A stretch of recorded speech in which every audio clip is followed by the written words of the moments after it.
अस्सलाम वालेकुम नाज़रीन, मैं हूं असद अली तूर अपने प्रोग्राम असद तूर अनसेंसर्ड के साथ। आज तीन बड़ी डेवलपमेंट्स पे बात करेंगे। एक तो जो अपोजिशन है वो अभी भी कुछ अजीबो गरीब किस्म की लॉजिक्स दे रही है और कह रहे हैं जी नहीं नहीं अभी भी वो ना तहरीक अदम एतमाद का वो मौजूद है, हम कर लेंगे। तो उस पर ज़रा बात करेंगे। और दूसरा हम बात करेंगे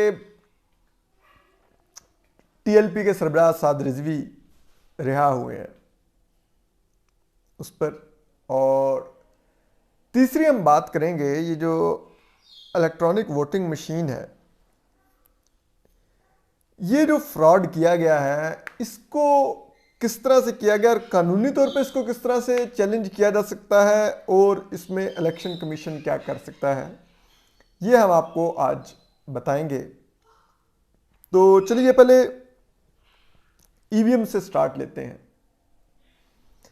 अब देखिए, इसके लिए जो बात है जो देखी जानी चाहिए, कौमी असम्बली का मुश्तरका इजलास बुला के ये ओवरसीज़ पाकिस्तानियों को वोट का हक दिलवाया गया है और इलेक्ट्रॉनिक वोटिंग मशीन का इस्तेमाल का कहा गया है। इलेक्शन कमीशन को कानून की सूरत उसको बना दी गया है। लेकिन देखिए, जो कौमी असम्बली का मुश्तरका इजलास होता है, ये आइन ने एक पूरा प्रोसीजर दिया हुआ है आपने किस तरह बुलाना है।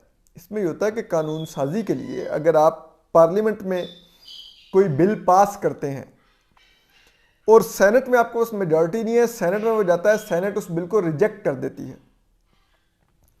आप दूसरी दफा फिर पार्लियामेंट से नेशनल असम्बली में आप पास करते हैं, वहां से आप सेनेट में भेजते हैं। नेशनल असम्बली अगर उस बिल को पास करने के बाद जब सेनेट में भेजती है और सेनेट में आपके पास मेजॉरिटी नहीं है, सेनेट उस बिल को वापस रिजेक्ट करके भेज देती है नेशनल असम्बली में, तो नेशनल असम्बली फिर भेज सकती है और दूसरी दफा भी अगर रिजेक्ट हो जाए सेनेट से, तो फिर हुकूमत ये ऑप्शन इस्तेमाल कर सकती है कि वो कौमी असम्बली का और सेनेट का मुश्तरका पार्लियामेंट का एक इजलास बुलाए और उसमें वो फिर उसको पास करवा ले अगर वो मेजॉरिटी पूरी कर लेती है। यहां पर ये बिल ना तो कभी कौमी असम्बली में पास हुआ, ना कभी पास हुआ सेनेट में, स्ट्रेट वे इन्होंने ज्वाइंट सेशन बुला लिया। तो वो जो एक लकूना है, जो दो चीजें इन्होंने मिस की हैं, प्रोसीजर को जो इन्होंने फॉलो नहीं किया, तो इसको कानूनी बुनियादों पर देखा जा सकता है। और फिर ऑफ कोर्स इसमें सवाए हुकूमती जमातों के कोई भी जमात इस तरीकाकार से इलेक्शन पर राजी नहीं है, तो इस चीज को देखा जा सकता है कि डिस्प्यूटेड इलेक्शन नहीं इस मुल्क में किए जा सकते। तीसरी चीज अब इलेक्शन कमीशन है। इलेक्शन कमीशन के एतराज़ात अपनी जगह बरकरार हैं। अभी भी इलेक्शन कमीशन ने कल कायमा कमेटी में कहा है कि जी हमें यकीन नहीं है कि हम ये इलेक्ट्रॉनिक वोटिंग मशीनों पर करवा सकेंगे इलेक्शन अगला, और हम ओवरसीज पाकिस्तानियों से वोट करवा सकेंगे जो आने वाला इलेक्शन है 2 साल बाद। आप अंदाजा कीजिए, इंडिया को ये इलेक्ट्रॉनिक वोटिंग मशीनों तक जाने में 20 साल लगे। 20 साल इंडिया बार बार प्रैक्टिस करता रहा उसके मॉडल्स की मुख्तलिफ की और लोगों की तरबियत करता रहा, उसके बाद जाकर उसने किया। ब्राजील ने 22 साल लिए। हम कह रहे हैं 2 साल में हम इलेक्ट्रॉनिक वोटिंग मशीनों में कन्वर्ट हो जाएंगे। क्या जाहलियत है और क्या ये बेचने की कोशिश कर रहे हैं वज़ीर आज़म इमरान खान। इनका जो बुनियादी मकसद है, वो बुनियादी मकसद ही ये है कि अगले इलेक्शन को बिल्कुल ही डिरेल कर दिया जाए, क्योंकि इनको पता ये तो अब आ नहीं सकते। तो ये एक ऐसी चीज है कि जिसको अब देखने की जरूरत है कि क्या वज़ीर आज़म इमरान खान इस निज़ाम को लपेटने की कोशिश कर रहे हैं। दूसरी जो एक और चीज है, वो भी बड़ी दिलचस्प है। जब जो पोजीशन है उसको अभी अभी उसने दोबारा से सेम पेज का मजा चखा है इस कौमी असम्बली के मुश्तरका इजलास में, ये पार्लियामेंट के मुश्तरका इजलास में। अभी भी वो कह रहे हैं नहीं हम स्पीकर के खिलाफ और चेयरमैन सेनेट के खिलाफ ला के जरूर टेस्ट कर सकते हैं अपनी के अपोजिशन गवर्नमेंट और मिलिट्री एस्टेब्लिशमेंट सेम पेज पर है कि नहीं। खुदा का खौफ करें। ये जो हुई है इस पर थोड़ा देर अपने गिरेबानों में झांकें, उन लोगों को देखें जो कहते रहे हैं कि नहीं मुज़ाकरात करें, इस्टेब्लिशमेंट हमारे साथ आ जाएगी। पीपल्स पार्टी भी सोचे कि क्या इस इस्टेब्लिशमेंट के साथ डील करनी है, नून लीग भी सोचे कि क्या मियाँ शहबाज शरीफ और ये ख्वाजा आसिफ जो कह रहे हैं कि डील कर लो, क्या ये डील करनी है, ये सोच लें। मुझे लगता है मियाँ नवाज शरीफ ने पूछा होगा मियाँ शहबाज शरीफ को कि होना आराम है, अब भी कह रहे हैं हम लेके आएंगे। ख्याल करें यार, आप क्या अपने वोटरों को भी अपने सपोर्टरों को भी आप लोग किस लाइन पर लगाया हुआ है, वो बाद में यूथियों के हाथों बेइज्जत होंगे। सहाफियों को भी आप कहते रहते हैं कि नहीं नहीं ये बड़ा भी मार्जिन है, हो जाएगा फलाना, ये नहीं होगा, चीज़ वैसे नहीं होगी। The only ground left is के वज़ीर-ए-आज़म इमरान खान क्या मिलिट्री इस्टेब्लिशमेंट को एश्योरेंस देते हैं कि क्या वो अभी भी लेफ्टिनेंट फैज़ हमीद को ही आर्मी चीफ बनाना चाहते हैं, या वो अब ऑप्शंस खोलने पर तैयार हैं। इस पर सारी गेम है।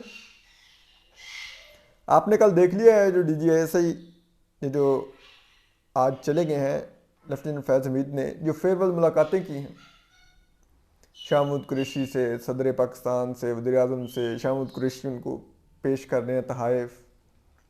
भाई ये तो रिटायरमेंट पर जाने में समझ आती हैं फेयरवेल मुलाकातें। DGISI से फ़ौरन वापस जा रहे हैं, इस तरह के प्रोटोकॉल और उसकी इस तरह की तशहीर ये बड़ी गैर मामूली है। क्या ये भी सिक्योरिटी इस्टेब्लिशमेंट के लिए एक पैगाम है कि हमारे कितने पसंदीदा हैं लेफ्टिनेंट फैज़ हमीद,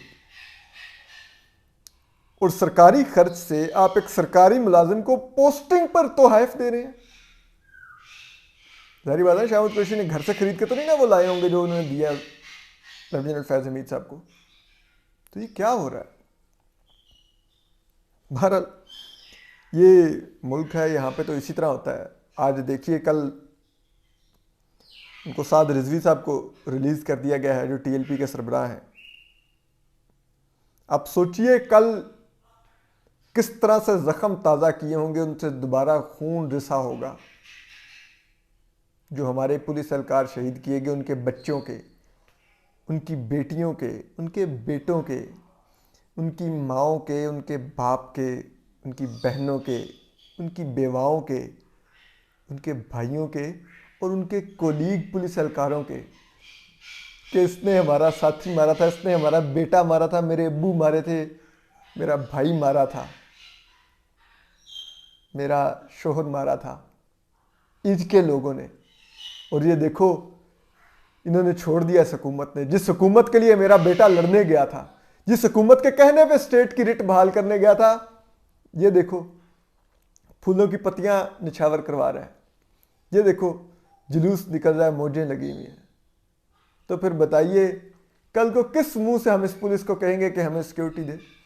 पूरी दुनिया में जो फ्रंट लाइन फोर्स होती है किसी भी मुल्क की, पूरी दुनिया में सवाए पाकिस्तान के, वो पुलिस कहलाती है। पाकिस्तान में हमने पुलिस को इतना डीमोरल किया हुआ है, इतना अंडर रिसोर्सेज रखा हुआ है, सारे रिसोर्सेज फौज को दिए हुए, पुलिस को ना कोई ट्रेनिंग, ना कोई उस तरह का असला, ना उस तरह की टेक्नोलॉजी, ना कुछ थपकी उनके कंधों पर। बल्कि जो उन पुलिस एहलकारों को शहीद करते हैं उनको हम यूं मुझे करवाते हैं। तो क्यों वो हमारे लिए कुर्बानियां दें? हम आवाम को गिला होता है कि जी पुलिस वाले नाकों पर तंग करते हैं, जी रिश्वत लेते हैं, जी ये होते हैं वो होते हैं। बाकी इस मुल्क में कोई रिश्वत नहीं लेता, तो बाकी फिर किस तरह मुकद्दस गाय हो गए? जो सैकड़ों अरबों के कारोबार कर रहे हैं इस मुल्क में, हालांकि एक सरकारी इदारा है, वो कैसे मुकद्दस गाय हो गए? अरे पुलिस नहीं है मुकद्दस गाय, फौज की वर्दी मुकद्दस है तो पुलिस की वर्दी मुकद्दस नहीं, क्यों भाई? ये हमारी माओ के बेटे नहीं थे? ये जो शहीद हुए, जो गुजरांवाला में तशद्दुद कर करके उसके कपड़े फाड़ के उसकी लाश फेंकी खेतों में सिपाही की, वो शहीद नहीं था अदनान? जो ASI अबू बकर को शहीद किया गया वो हमारी माओ का बेटा नहीं था?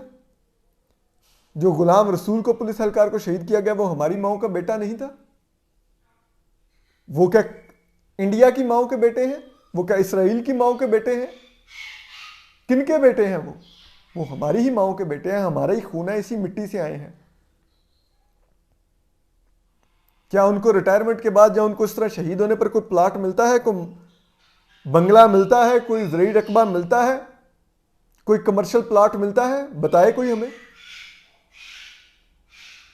ठीक है, अच्छी बात है। अब उस शहर के डीपीओ जब पहले दिन उनके बच्चे शहादत के बाद स्कूल गए तो उनको छोड़ने के लिए स्कूल गए, लेकिन वो बच्चे एक दिन के लिए आपने स्कूल भेज दिए, उन बच्चों का क्या, किसी ने सोचा उन बच्चों का मुस्तकबिल क्या है इस रियासत में? आप, ये रियासत ऐसी तंजीमें पालती है, तैयार करती है, उनको बचाती है, उनकी हिफाजत करती है, हजार हजार के नोट देती है। क्या पीटीएम को भी ये हजार हजार के नोट दे के वापस भेजेंगे? अली वजीर को यूं छोड़ के उसके इलाके तक फूलों की पत्तियां निछावर करवाएंगे? ये बताएं ना, आज हमें जवाब दे ये मिलिट्री एस्टेब्लिशमेंट, ये वज़ीर-ए-आज़म इमरान खान की हुकूमत। क्या आप पीटीएम वाले एहतजाज करें, उनको हजार हजार रुपए के चेक देंगे या हजार हजार रुपए के लिफाफे देंगे कैश उनको? वो भी तो हमारी माओं के बेटे हैं, उनकी दफा आपका रवैया मुख्तलिफ क्यों? और अली वजीर के पास तो मैंडेट है अपने एक हल्के का, इनके पास किनका मैंडेट है जिनके आगे आप लेटे हुए हैं? क्योंकि इनके पास आपका मैंडेट है, हमारी इस्टेब्लिशमेंट का मैंडेट है, इस इमरान खान सरकार का मैंडेट है, क्योंकि आप सब इस जुर्म में शरीक हैं। वरना ये साद रिजवी यूं ना आते, यूं प्रोटोकॉल ना मिलते। हमारी माओ ने उसका क्या सोचा होगा कल उन पुलिस एहलकारों की माओ ने, कि हमारे बच्चे क्या थे, उनकी कोई वैल्यू नहीं थे? अरे हर जान की बहुत कीमती होती है, जान से कीमती कोई चीज नहीं होती। और आपके शहरी की जान थी, आपके रियासती एहलकार की जान थी, जो आपकी जिम्मेदारियां अदा करने गया था, वो इनके हाथों मारा गया। और सोचें आज उनकी फोर्स, उनके कोलीग्स पुलिस एहलकार क्या सोचते होंगे। किसी को इस मुल्क में शर्म नहीं है। हम बहरहाल अपनी इन माओं से, इन पुलिस एहलकारों से, अपनी बहनों से, उनके बच्चों से, वो हमारे बेटे बेटियां हैं, हम उनसे ज़रूर माफ़ी मांगते हैं कि हम आपके साथ वैसे नहीं खड़े हुए। अगर हम भी आपके साथ ऐसे खड़े होते कि ये हुकूमत आपके बच्चों के कातलों के आगे ना झुकती, काश हम ऐसे खड़े हो सकते हैं। माफ़ी दीजिएगा। अल्लाह हाफ़िज़।